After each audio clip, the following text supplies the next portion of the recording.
সম্মানিত দর্শকবৃন্দ, আসসালামু আলাইকুম রহমতুল্লাহি বারাকাত।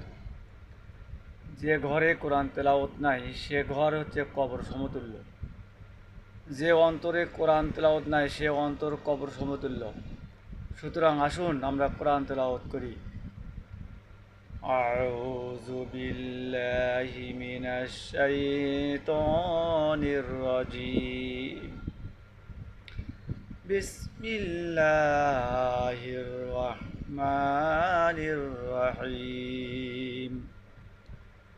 ওয়াইলুল লিকুল্লি হুমাযাতিল লুমাযা আল্লাযী জামা'a মালান ওয়া 'আদ্দাদা ইয়াহসাবু আন্না মালাহু আখলাদা কাল্লা লায়ুনবাযান্না ফিল হুতামা ওয়া মা আদরাকা মাল হুতামা নারুল্লাহিল মুকাদাতুল্লাতী তাত্তালি'উ আলাল আফইদা ইন্নাহা আলাইহিম মুসাদা ফি আমাদিম মুমাদ্দাদা।